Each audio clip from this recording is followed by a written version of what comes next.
Welcome everyone, my name is Jonathan Wilson. I'm the founder and the head coach here at the Center for Coaching Leadership.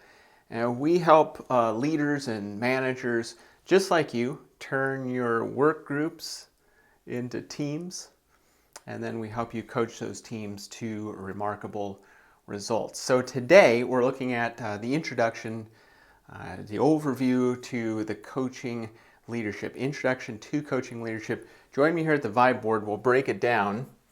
Number one, there's a free PDF under this video. Just right below it, you click on that and it's free download. There's no email required. So maybe that would be helpful for you. Let's get started. Introduction to coaching leadership. First stop is, what is coaching leadership? What are we even talking about here? Now, the center defines coaching, if we get started at the very beginning, as a collaborative process of problem solving. It's about as simple as we can make it, a collaborative process, but this word here is key, the collaboration piece, which is how are we going to work? How are we going to work with our team members to come up with the solutions we need to all the really big challenges that we're facing right now? We say it's through collaboration.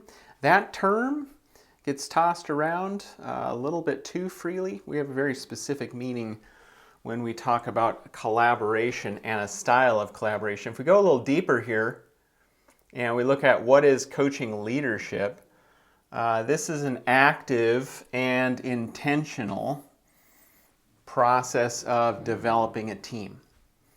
And why would we want to put a team together, right? Not just a work group. Well, we're trying to help the organization achieve its biggest goals. So there's some keywords here that I want to draw your attention to. I got two of them already, active and intentional. Active means not passive, not just happening in the cracks of our day when we have time, but it's something we put on more of an active list. We're going to go out and do it. Intentional, yes. Process, meaning it's not a one-off, it's going to take some time. We've got the word team, and then we've got this word right here, biggest goals. Some of the problems that I see, I've hosted leadership workshops in Canada, in the United States here for the past several years, working with folks just like you. One of the things that I notice, it's not that we're not busy. In fact, many of our teams are too busy. I've got too many things to do.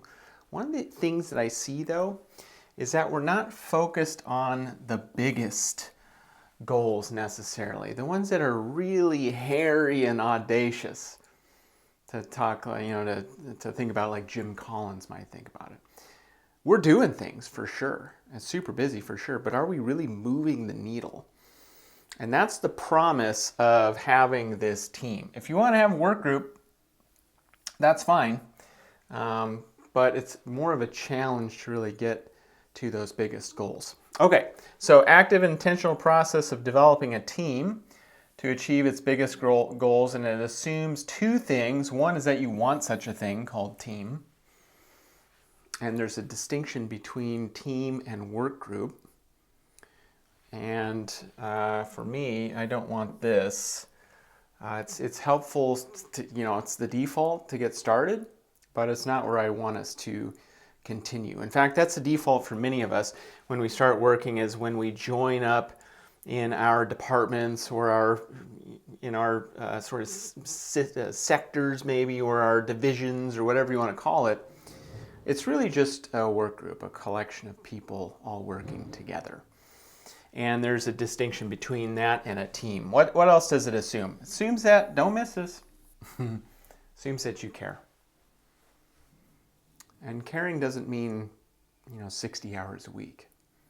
What caring really means is, are you willing to make the emotional investment into the organization, into the team?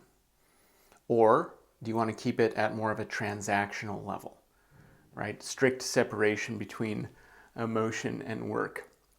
And what I would argue is the caring is a prerequisite to doing any form of leadership. You don't have to care. You don't have to care. I would just say that if we don't care, it makes leading people almost impossible, if not impossible. Okay, so only coaching offers, here's one of the promises of coaching, is that only coaching offers the highest return on investment for the leaders. What? Are we talking about a financial return on investment? Maybe. Really what I'm talking about, though, is something that might be more important, which is the leader's time. And so you might have heard this term ROI, right? What's the ROI? And what I would say is for the unit of time that the leader is putting in to this coaching leadership style, the promise is that that leader is going to get a return on that investment. And we'll talk about what those returns might look like here in a moment. Okay, number next. Why would anyone choose to coach? Why would anyone choose to coach? Well, let's look at the goal, right? What are we trying to do by doing this? Because it's not fast and it's not easy.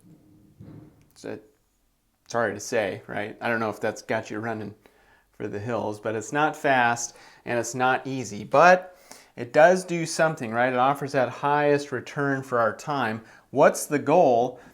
Building capability, confidence, and capacity. These are the 3 C's, like the letter C. And what I've found so often in the years that I've been doing workshops, working with leaders, coaching professionals myself, is that we have a real problem with this guy right here, confidence. And it shows up in all sorts of ways. And we're talking about, are you willing to put forward ideas that might be risky? Are you willing to present ideas that might be on the edge, right? Are you willing to speak up when the moment calls for it? Are you willing to do those hard things? Do you have that inner sort of confidence to do the hard work of really great work? And oftentimes the answer is not yet. Not yet. And if it's not yet for you or for somebody on your team, what happens is it starts to eat away at the capability piece. Now, capability is what are we able to do, right? From a technical point of view, from a maybe from a non-technical point of view, like what are we able to do? What's our capability? And these two work really close hand in hand. If we get the confidence, we're willing to try new things, start building our capability. But if it starts, if these two things are having a problem for whatever reason, it starts showing up here in our capacity. The capacity to do really great work. And it could be that our capacity either stagnates, we do the same that we've always been doing, our throughput of great work is the same as it's always been. Sometimes it can go down. Capacity can decrease. Why? Because we're trying to shore up our confidence, we're trying to shore up our capability, and we start overlaying more process, more forms, more signatures, more approvals, and our capacity will take a hit. So we're trying to build the 3 C's, capability, confidence, and capacity. Why? So we can go, here's the word again, I kind of covered it up, but this is the word bigger. So we can solve bigger problems. Bigger problems, bigger problems. Let's get to bigger problems. How do we do that? Relentlessly, relentlessly, relentlessly. That means every day, every moment, as best we are able. Relentlessly, we want to incentivize our team to own the problem, the final solution, and the implementation of that solution. This is agency. This is ownership. This is empowerment. These are all the things that we talk about, right? I want my people to be empowered. I want to push work down to the lowest possible level, right? I want to hire great people and get out of the way, which has never worked in the history of forever for a variety of reasons that we'll talk about in a future blog post perhaps. But this ownership is really key. And here's one way it shows up. And by the way, if you come and join us at the Coaching Leader Workshop, we go deep onto this, how we can get our team members to continue to own the problem instead of us owning the problem. That's a big one. Here, let me give you one way. Team member comes to you and they have a problem. Okay? Now you, in this role of manager or leader, have probably been doing this for a longer period of time. Probably have a lot more experience. Probably have seen a lot more in your years. Could be that you have more education, more training, right? Just generally, you're further ahead in your journey than your team member. So team member comes to you with a problem, and what do? Give them the solution. It's the most efficient thing you can do, especially when you're busy, is just give them the solution so they can move on, get the thing done, and we can move on. We're going to build our capacity, right? And we're going to build our capacity by me giving out the solutions. And I run into a lot of leaders that do this. The counterintuitive way to think about it is when I take the problem and offer up a solution, the ownership of the problem changes from them to me. Who has the problem? They have the problem. The second I give them a solution, right, take the problem and I make it my own. So what happens? Right? You offer up a solution. What happens? And then they implement it. And it doesn't work. Well, now they've got some air cover, right? Well, it wasn't me, it was Jonathan. He told me to do that. Okay? They don't really feel invested, perhaps, emotionally in the solution because it's not theirs anymore. It's yours. All right, so we work on that at the workshop.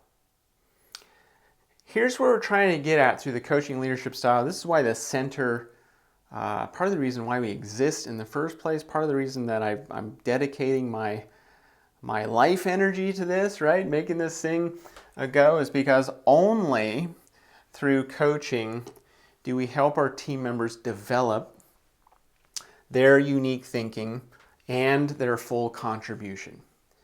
Why on earth would we hire people in the first place? It's so that we can do more, so that we can innovate perhaps, find new ways to do things, so that we can do creative, so that we can compete perhaps in the market. Maybe it's so that we can just have better solutions to really hard problems, right? If we're working in a nonprofit or if we're working for government, right? And that's where we hire. We don't hire a team so we can just send more emails or do more papers, right? Do more paperwork. Really what we're trying to do is we don't want everyone thinking like we do, because where's the innovation, the creativity in that?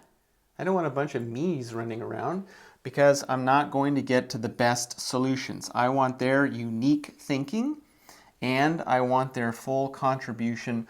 Only the coaching leadership style offers this. In fact, let's look at it in comparison to some other leadership styles, okay? So here's some common leadership styles.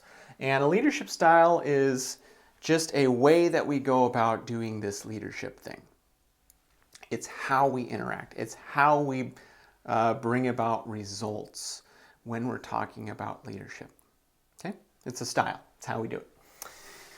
Of all the styles, coaching focuses on sustainably building long-term, sustainably team capability building, right?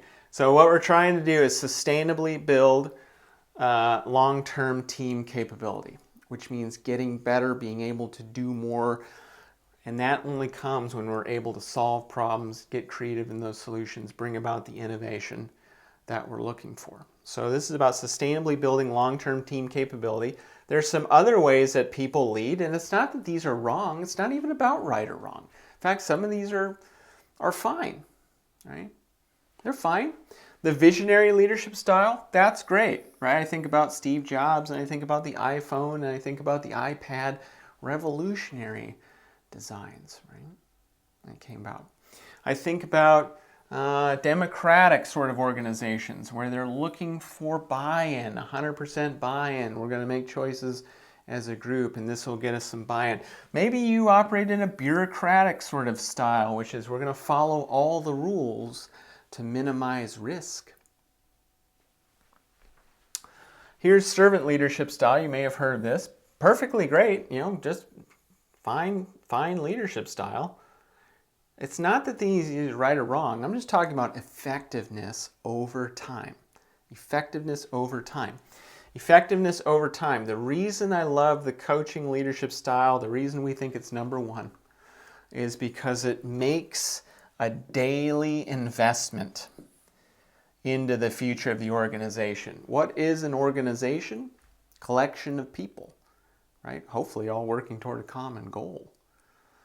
And what we've realized over time is that many of us working, right? Many hands makes light work, right? It's that sort of saying, right? When many of us are pulling in the same direction, we can accomplish more as a team than we can as individuals. And so this leadership style forces the daily investment, and that's how we build that long-term capability. You probably have worked for an organization that's like this. This is, I'm the leader, I'm going to tell you what to do because I'm the smartest person here, and you're going to do it. You're going to execute. And that's fine, right, if you want to do it, because it's not about right and wrong or good or bad. You might have even experienced this. What I'm talking about is long-term effectiveness, which is the best one. We think it's coaching. Okay, next. Let's look at the timeline here for just a second. It's likely that you started off your career as a contributor of some kind. Contributor, right? On a team, doing a technical thing, doing a discrete activity or set of activities, which helps us hopefully work toward the biggest goals of the organization. That's great. And let's say you do this really well over time, right? And you start working your way down here, and at some point somebody taps you on the shoulder and says, we could use somebody like you, a great employee, a great team member. Why don't you manage a team or lead a team or become the foreperson or become the lead or whatever term, supervisor, perhaps. And you're an ambitious sort of person, and so you say, sure, I'd love to make this transition.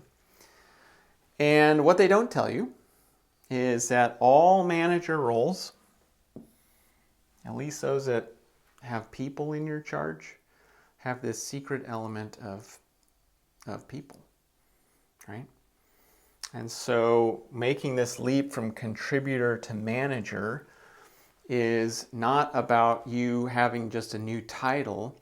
It's about you possessing a different skill set, right? The skills that work for you here probably won't work for you or won't be only skills that you need to work well down here as a manager role. These are two different skill sets. And yet what I found is that we don't properly equip our managers in their role when they're working with people. Okay, when they're working with people.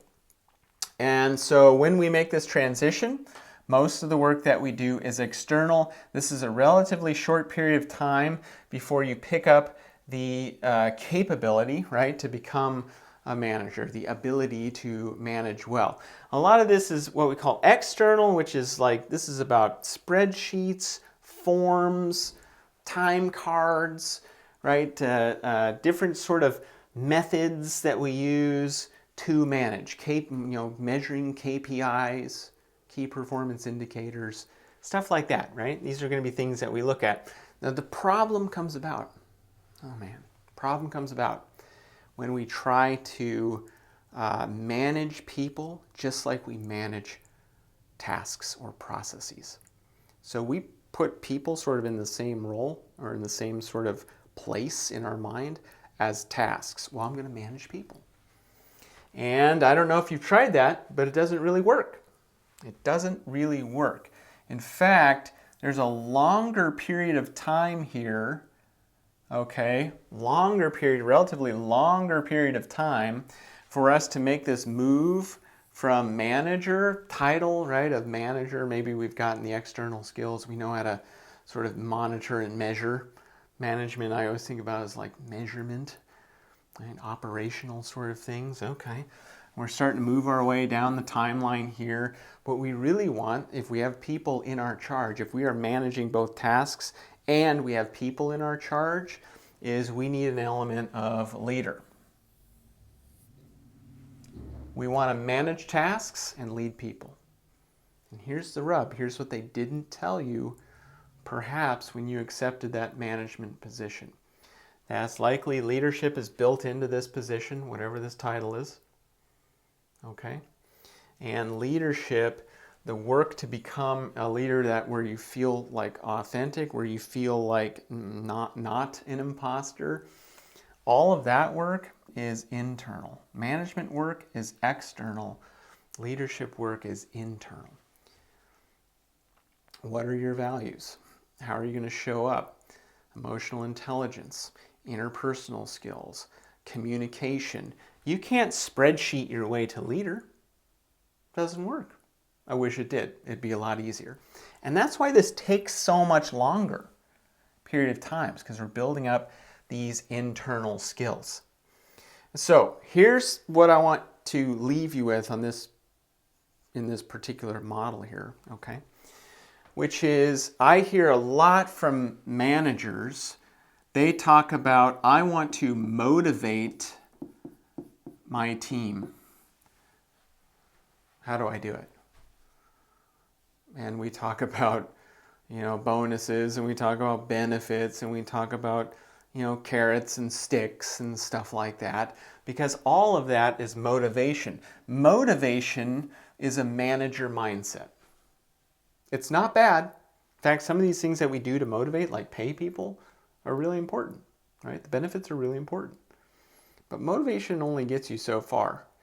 See, motivation isn't what people are really looking for from their managers, from their leaders. What they're really looking for is something else. They're looking for the other one, which is inspiration. Inspiration. Some of the more managers that come in that are more sort of been thinking about this more, have been doing this for a longer period of time, they say, I want to be more inspirational to my people. You see, people will have to follow the man, right? You're their boss. They have to sort of do what you say. But in leadership, this is about getting people to want to follow you. I mean, why should anyone follow any of us? For real. Motivation is external. Inspiration comes from doing this internal work. You see, we do care somewhat about what people do, right, with their lives and what they're about, stuff like that. That's important. But really what's inspiring to us is who people are. And that's a leadership move. When you come join us at the workshop, we talk about this thing called the Coach Success Model. Coach is an acronym. You can see it here. Coach Success Model. This is where we take the content of the workshop and this becomes the context for that content. We push it through this lens, so to speak.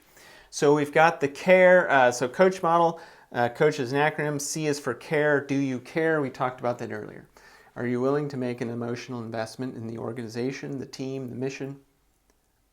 If not, that's fine. I would just really encourage you to not accept a leadership type role, because you might find it to not be that much fun or to not be that effective if we don't care. If we don't care. So that's table stakes.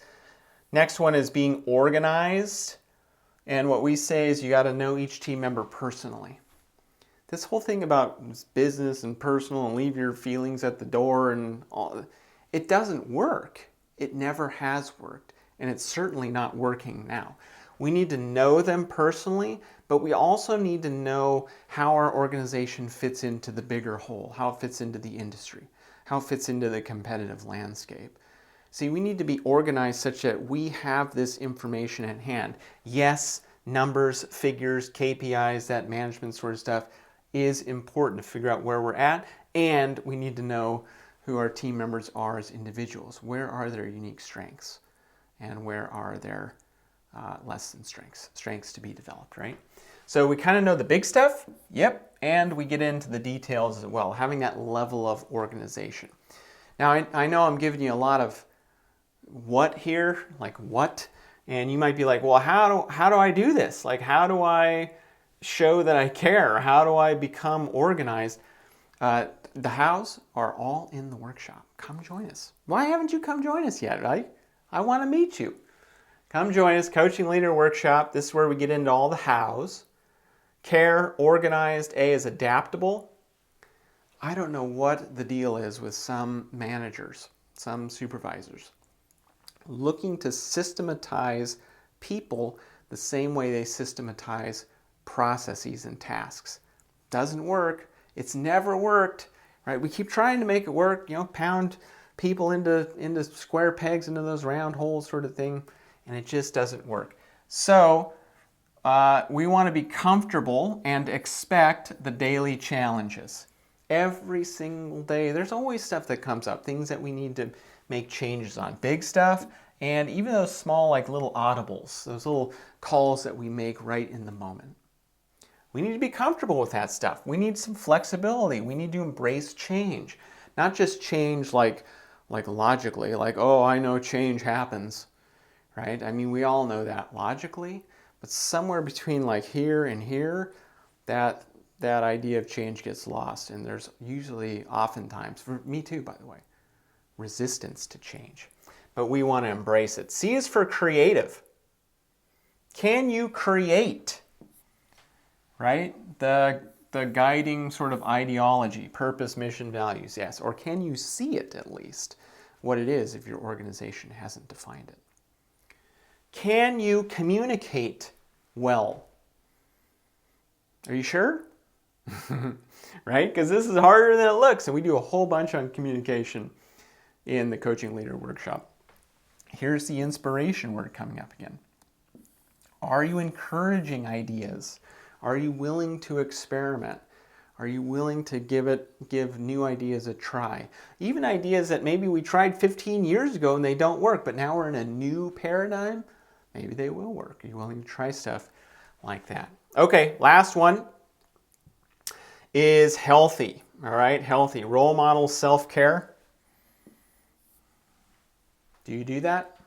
Are you a good model for your people? Because they're looking at you as a role model, whether they think they are or not. Relationships. What about your physical and mental health? Is that really important to you? Because we're trying to be sustainable, right? I mean, ultimately, if you and I are working together, I don't want you like on fire for a year and then completely burned after that. I'd much rather you and I work together productively for 5, 10, 15 or more years, growing our capability, growing our relationship, building our trust over time. Okay, so how do we do all that? All the hows are in the workshop. Come join us. And are you ready? Are you ready to do this? Yeah, right? Come on, you're ready. So how do you do it? Well, if you're watching this on the website, there's a link below. You can join the wait list. Okay, we do these live in the Seattle area. As of, I'm recording this in 2024. We're doing these programs live in the Seattle area and virtually like this. We do them online too. centerforcoachingleadership.com/workshop. Attend the one-day intensive workshop and you'll leave with your own coaching playbook. Okay, so when you get back to the office on whatever day that is, you know what to do. You know where to start.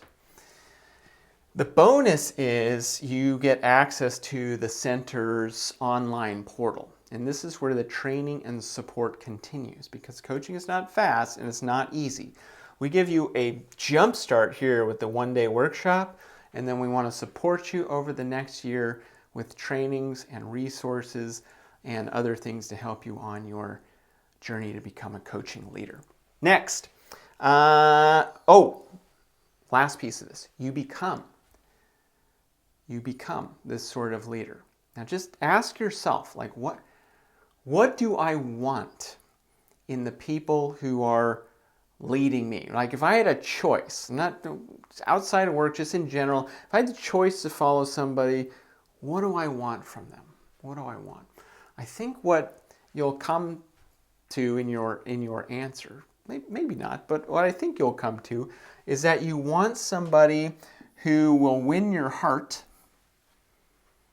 This is where the caring comes in. It's going to win your heart, not just your brain, right? I mean, it's helpful to have the brain, but not just the brain. And you want somebody who's going to lead that team to these outsized results. That's really, I think, what we want. So, next step for you, join the waitlist. I hope to see you at the Coaching Leadership Workshop coming up soon. And thank you very much.